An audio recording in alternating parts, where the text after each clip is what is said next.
Hi, I'm Jennifer, here with another Machine Minute brought to you by Baby Lock and the Crescendo Machine. Making 9 patch blocks is a staple for many quilters, but making them quick and easy is something that I think every quilter needs to know. Now you could, of course, cut 9 small squares and sew them together one at a time. And if you have lots of time, that's a great way to do it.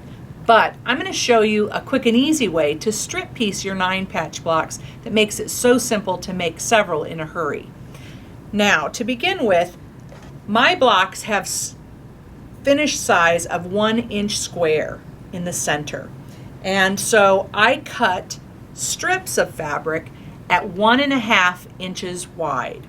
You could cut them 42 inches across the width of the fabric. I've cut mine from a fat quarter, so they're about 22 inches long. And I've got them right sides together.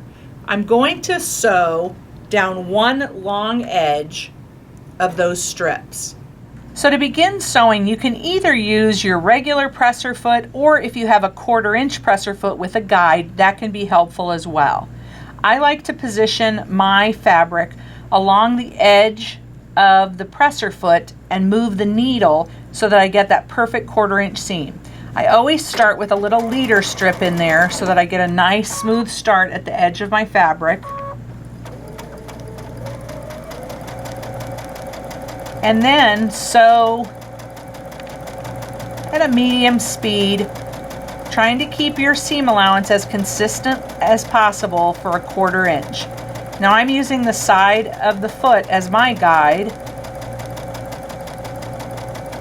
And I like to sew without pins when I'm doing this because I think the more you're manipulating the fabric, the more chance you have to swerve off of your 1/4 inch seam allowance.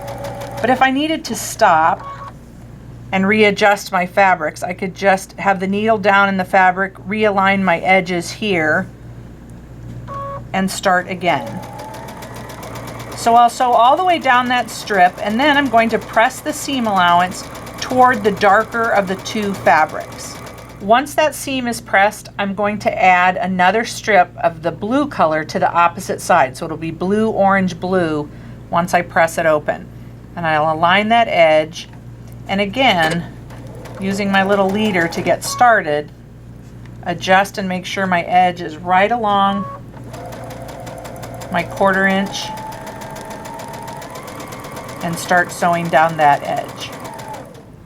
Once you've pressed that strip with the seam allowance going toward the darker piece, then it's time to measure the accuracy. And you want to do this before you sew all your strip sets together to make sure your 1/4 inch seam allowance is accurate. So when you measure the center strip that was cut at 1.5 inches in this case, once both 1/4 inch seam allowances are taken into account, you have a 1 inch strip in the middle.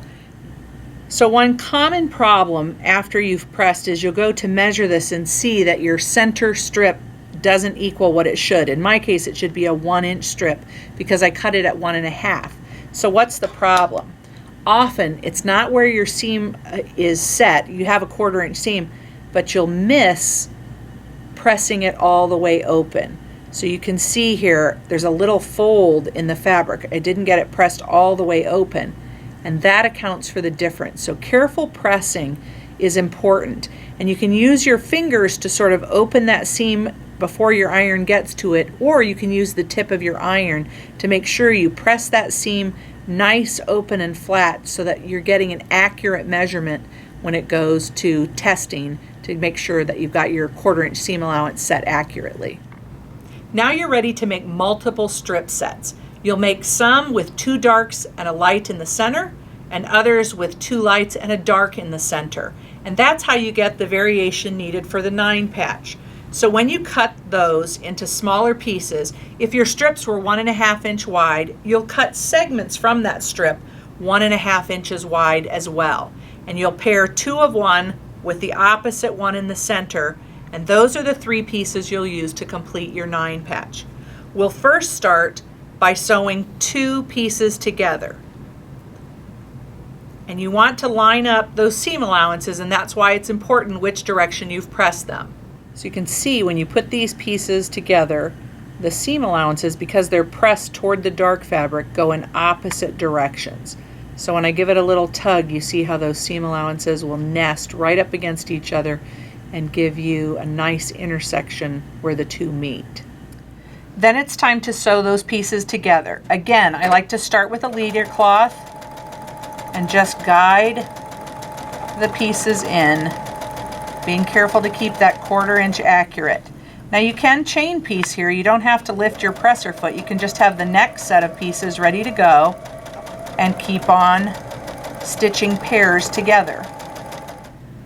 Once you've sewn those pairs together, I press the seam allowance toward the piece that has more dark pieces. So in this case, I'm going to press the seam toward this row.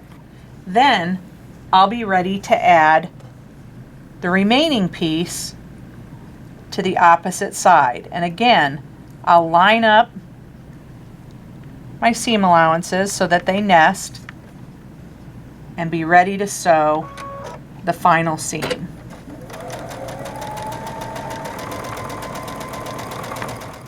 It's just that easy and quick to sew a 9 patch block using the strip piecing method.